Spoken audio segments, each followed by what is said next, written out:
বিএনপির সবশেষ কাউন্সিল হয়েছিল ২০১৬ সালে। সেই কাউন্সিলে মহাসচিব নির্বাচিত হন মির্জা ফখরুল ইসলাম আলমগীর। অবশ্য তিনি এর আগ থেকেই অর্থাৎ ২০১১ সাল থেকেই মহাসচিবের দায়িত্ব পালন করে আসছেন। তার দায়িত্বের পুরোটা সময়ই দল ছিল সংকটে।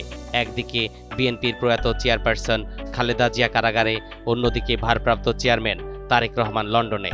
ফলে দেশে কার্যত বিএনপির প্রধান হিসেবে নেতৃত্ব দেন মির্জা ফখরুল ইসলাম আলমগীর।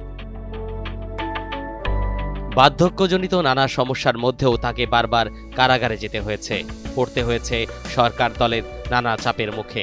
তারপরও দলের ঐক্য ধরে রাখতে দুর্দিনের একজন সত্যিকারের নেতার পরিচয় দিয়েছেন তিনি।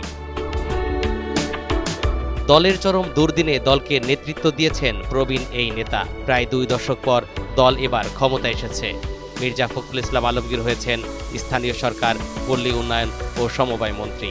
এর মধ্যে দলের কাউন্সিলের প্রস্তুতি শুরু হয়েছে, তাই এবার কাউন্সিল থেকেই অবসর চান এই নেতা।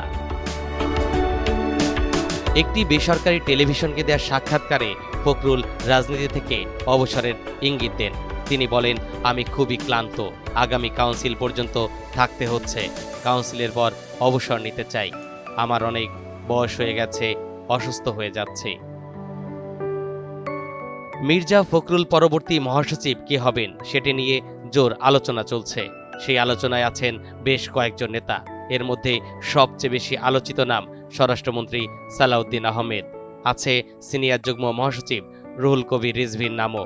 এছাড়াও মহাসচিব পদে আসতে পারে অন্য কোনো নেতাও। মির্জা ফখরুল ইসলাম আলমগীর গত ১ দশকে বিএনপির জন্য এক অতন্দ্র প্রহরী হিসেবে কাজ করেছেন। তার মতো একজন অভিজ্ঞ মার্জিত নেতার প্রস্থান বিএনপির জন্য যেমন বড় শূন্যতা, তেমনি তরুণ নেতৃত্বের জন্য এটি বড় একটি সুযোগ।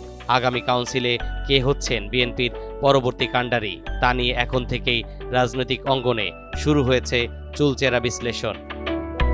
তরিকুল ইসলাম, এনটিভি অনলাইন।